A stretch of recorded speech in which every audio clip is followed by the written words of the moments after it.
സൗഭദ്ര ആയുർവേദ ആശുപത്രിയുടെ ഗൃഹ വൈദ്യ അറിവുകളിലേക്ക് എൻ്റെ പ്രിയപ്പെട്ട പ്രേക്ഷകർക്ക് സ്വാഗതം. ഇന്നത്തെ വിഷയം ജീവിതശൈലിയാണ് എല്ലാ രോഗങ്ങളെയും ഉണ്ടാക്കിയെടുക്കുന്നത് എന്ന ഒരു വലിയ തിരിച്ചറിവാണ് നൽകുക. അതെങ്ങനെയൊക്കെയാണ് വരുന്നത് എന്നുള്ളതിനെക്കുറിച്ച് നമുക്കൊന്ന് ചിന്തിക്കുന്നത് നല്ലതാണ്.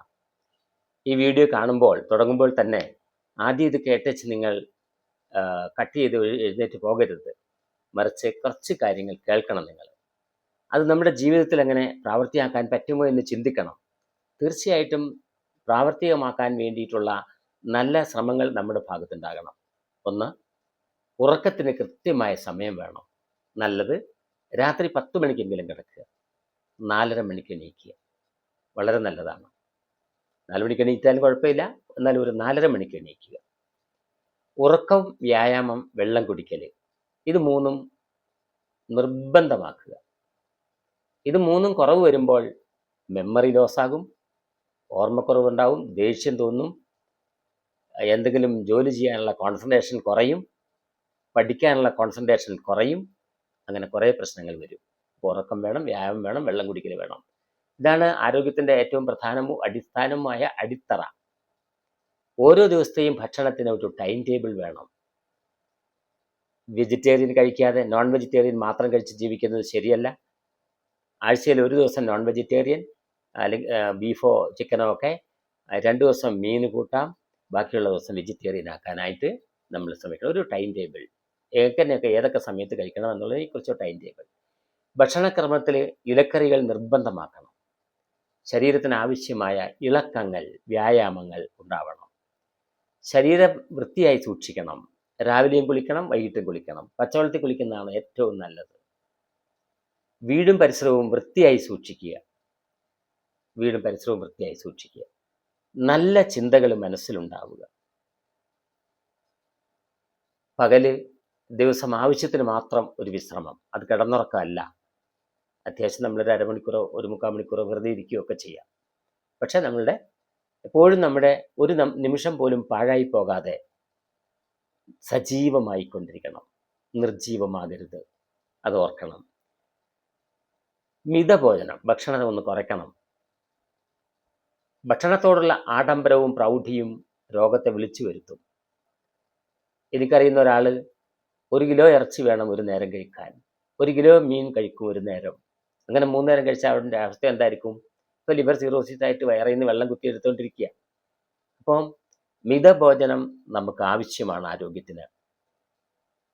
ഭക്ഷണത്തോടുള്ള ആർത്തി നമ്മൾ കുറയ്ക്കുക. ഭക്ഷണത്തോടുള്ള വലിയ ആർത്തി നമ്മൾ നിർബന്ധമായിട്ട് കുറച്ചേ പറ്റൂ. മറ്റുള്ളവൻ്റെ വിശപ്പ് നമ്മൾ മനസ്സിലാക്കുകയും ചെയ്യണം. മറ്റുള്ളവൻ്റെ ദാരിദ്ര്യം നമ്മൾ മനസ്സിലാക്കുകയും ചെയ്യണം. വിശപ്പറിഞ്ഞു വേണം നമ്മൾ മക്കളെയും വളർത്തിയെടുക്കാനായിട്ട്.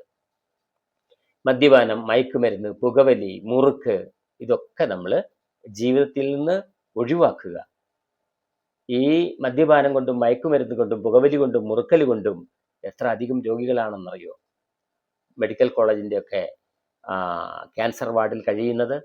അത് പരമാവധി നിങ്ങൾ വേണ്ടെന്ന് വയ്ക്കുക. ഉപയോഗിക്കുന്നവർ നിശ്ചയമായും ഈ വീഡിയോ കേട്ട് കഴിഞ്ഞ് വേണ്ടെന്ന് തന്നെ തീരുമാനമെടുക്കുക. പ്രഭാതം മുതൽ പ്രദോഷം വരെ നമ്മളിൽ ഒരു ഈശ്വര ചിന്ത ഉണ്ടാവണം. ഈശ്വരൻ പള്ളിക്കുള്ളിലും അമ്പലത്തിൻ്റെ ഉള്ളിലും ഒളിഞ്ഞിരിപ്പില്ല. ഈ പ്രകൃതിയിൽ ഈശ്വരനുണ്ട്. പ്രകൃതി തന്നെ ഈശ്വരൻ. അപ്പോൾ ഈശ്വരനോട് കൂടെ നമ്മൾ നടക്കുമ്പോൾ ഈശ്വര ചിന്ത നമ്മുടെ മനസ്സിലും ഹൃദയത്തിലും ഉണ്ടാവുക. പരസ്പര സ്നേഹവും ദാനധർമ്മവും പറ്റുന്ന രീതിയിൽ, പറ്റുന്ന വിധത്തിൽ നമ്മൾ ചെയ്യാനായിട്ട് നമ്മൾ ശ്രമിക്കണം.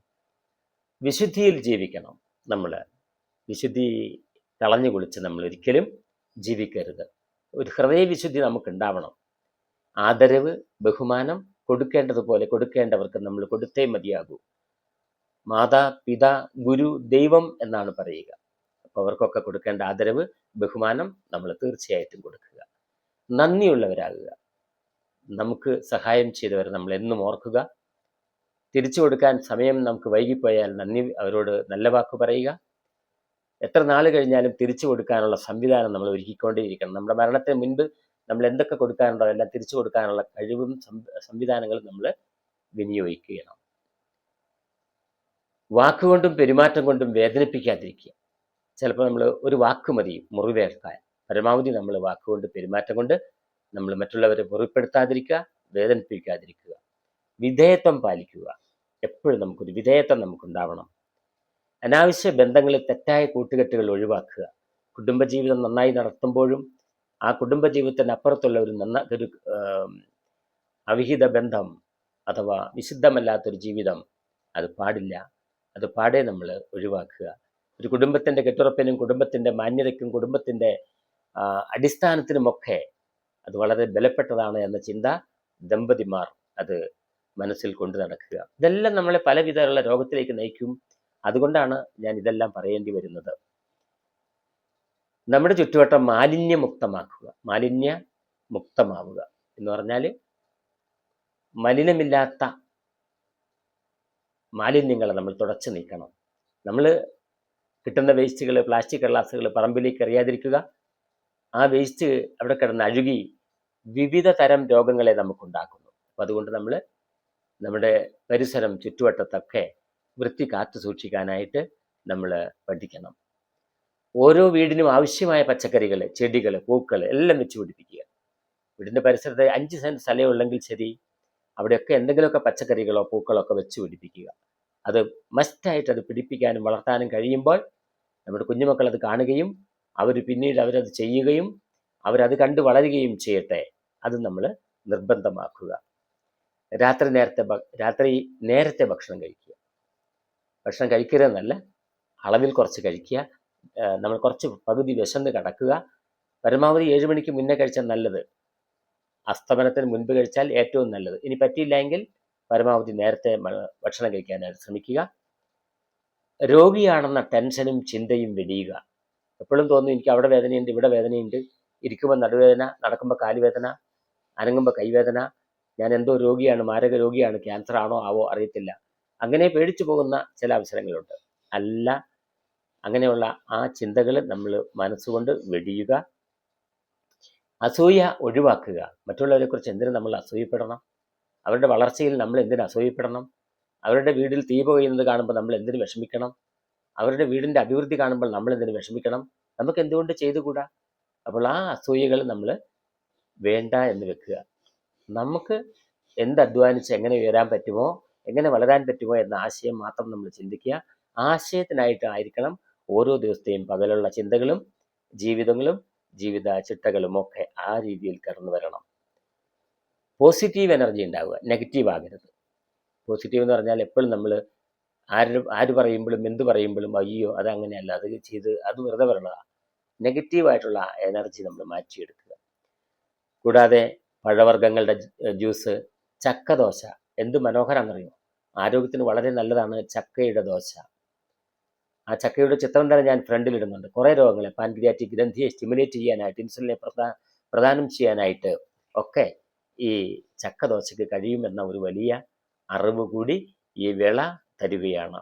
ചക്ക നല്ല മൂത്ത ചക്ക അരിഞ്ഞെടുത്ത് അതിനെ മിക്സിയിൽ അരച്ച് അതിനൊരു തലേദിവസം വെള്ളത്തിലിട്ട് ഇത്തിരി ഈസ്റ്റും കൂടെ ചേർക്കുക. അല്ലെങ്കിൽ ഉഴുന്ന് ചേർത്താലും മതി.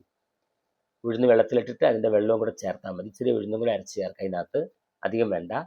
അതോടൊപ്പം തന്നെ അരക്കുന്ന കൂട്ടത്തിൽ ഒരു 2 സ്പൂൺ അരിപ്പൊടിയും കൂടെ ചേർക്കുക. എന്നിട്ട് നന്നായിട്ട് അങ്ങ് അരച്ച് ദോശ പരുവത്തിലാക്കിയിട്ട് നെയ്യ് ഒഴിച്ച് ദോശ ചുട്ട് കഴിക്കുന്നത് പ്രമേഹത്തെ കൺട്രോൾ ചെയ്യാനായിട്ടൊക്കെ സഹായിക്കും. സ്വന്തം വെച്ച് പിടിപ്പിക്കുന്ന ഇലക്കറികൾ, വാഴച്ചുണ്ട്, പിണ്ടി ആഴ്ചയിൽ 2 ദിവസം ഉപയോഗിക്കുക. വാഴപ്പിണ്ടി നല്ലതാണ്, വാഴച്ചുണ്ട് നല്ലതാണ്. വയറിൽ വല്ല ഭക്ഷണത്തിൽ എന്തെങ്കിലും കാലത്ത് വല്ല തലമുടിയോ എങ്ങാനും കുടുങ്ങിയിട്ടുണ്ടെങ്കിൽ അതിനെയൊക്കെ മാറ്റിയെടുക്കാനായിട്ട് വളരെ നല്ലതാണ്. ചോറിൻ്റെ അളവ് പരമാവധി കുറയ്ക്കുക. ചോറാണ് ഏറ്റവും വലിയ വില്ലൻ. ഇന്ന് ഏറ്റവും കൂടുതൽ തടി വയ്ക്കുന്നതും ഈ ചോറാണ്. അപ്പോൾ ചോറിൻ്റെ അളവ് പരമാവധി നമ്മൾ കുറയ്ക്കുക. നല്ല ജീവിതം, നല്ല എക്സർസൈസിലൂടെ നമ്മുടെ ജീവിതത്തെ കൊണ്ടുപോകുക. അപ്പം നമ്മുടെ ജീവിത ശൈലിയും രോഗങ്ങളുമാണ് ഇന്നത്തെ ചിന്തകൾ. അപ്പം നമ്മുടെ ജീവിത ശൈലിയാണ് പലപ്പോഴും പല രോഗത്തിലേക്കും നമ്മളെ കൂട്ടിക്കൊണ്ടു പോകുന്നത് എന്ന ചിന്ത നമ്മൾ മറക്കരുത്. രാത്രികാലങ്ങളിൽ നിങ്ങൾ എല്ലാ ഭക്ഷണവും വിഴിഞ്ഞ് ഓരോ ദിവസവും ഒരു പഴവർഗ്ഗ ജ്യൂസ് എടുത്തേ. അത് നമുക്ക് നമ്മുടെ തോട്ടത്തിൽ, നമ്മുടെ പറമ്പിൽ അവൈലബിൾ ആകുന്ന പഴങ്ങൾ എടുക്കുക. പൈനാപ്പിൾ ഉണ്ടെങ്കിൽ പൈനാപ്പിൾ, റംബുട്ടാൻ എടുക്കാം, മാങ്ങ പഴം എടുക്കാം, ചക്കപ്പഴം എടുക്കാം, എല്ലാം അങ്ങനെയൊക്കെ നമ്മൾ ഓരോ ജ്യൂസ് ഓരോ ദിവസവും മാറി മാറി കഴിച്ചേ ആവശ്യമായ വൈറ്റമിനുകളൊക്കെ അവിടെ പ്രദാനം ചെയ്യും. വിശപ്പ് ഒതുങ്ങും. അപ്പോൾ നമുക്ക് ഈ ഇന്ന് തന്നെ കഴിച്ചോണം, ചോറ് തന്നെ കഴിച്ചോണം, കുറേ ഇറച്ചി കഴിച്ചോണം, ആ ചിന്തയൊക്കെ വിട്ടിട്ട് നമ്മുടെ എല്ലാ ഭക്ഷണങ്ങളും ജീവിതത്തിൽ ഉൾപ്പെടുത്താനായിട്ടുള്ള നമ്മുടെ ശ്രമങ്ങൾ ഉണ്ടാവണം. അങ്ങനെ നമ്മുടെ ജീവിത ശൈലിയെ മാറ്റിയെടുക്കണം. ആ ജീവിത ശൈലിക്ക് മാറ്റം വരുമ്പോഴാണ് ഉറപ്പായിട്ട് രോഗങ്ങൾ ഇല്ലാതാവുന്നത്. പല രോഗങ്ങളും നമ്മെ തേടി വരുന്നത് നമ്മുടെ ജീവിത ശൈലി കണ്ടുകൊണ്ടാ. ഇവനെ എനിക്ക് കീഴ്പ്പെടുത്താൻ പറ്റുമെന്ന ആ ആഗ്രഹത്തോടു കൂടി ആ രോഗം നമ്മളിലേക്ക് കടന്നു പോവുകയാണ് ചെയ്യുക. അപ്പോൾ എന്നെ കേൾക്കുന്ന എൻ്റെ പ്രിയപ്പെട്ട പ്രേക്ഷകരെ, നമ്മുടെ ജീവിതം വലിയ രോഗമില്ലാത്ത അവസ്ഥയിലേക്ക് നമുക്ക് കൊണ്ടുപോകാം. ഈ ചിന്തയുടെ പ്രധാനമായിട്ടുള്ള ഒരു ആശയം തരുന്നത് ചക്കയുടെ ദോശയൊക്കെ. ഇന്ന് ഈ സമയം ചക്കയുടെ കാലമാണ്. എത്രയോ ചക്ക പോകുന്നു. ആ ചക്ക അരച്ച് ദിവസവും ദോശ ചുട്ട് ഉച്ചഭക്ഷണവും വൈകിട്ടതൊക്കെ കഴിക്കാനായിട്ട് ശ്രമിച്ച് നല്ലതാണ്. അങ്ങനെ ചെയ്യണം. അങ്ങനെ ചെയ്യുമെന്ന് ഞാൻ പ്രതീക്ഷിക്കുന്നു. അങ്ങനെ ആരോഗ്യമുള്ള കുഞ്ഞുങ്ങളും ആരോഗ്യമുള്ള നമ്മുടെ സമൂഹം ആരോഗ്യമുള്ളവരായി തീരട്ടെ എന്ന് ആഗ്രഹിക്കുകയും പ്രാർത്ഥിക്കുകയും ചെയ്യുന്നു. നന്ദി, നമസ്കാരം.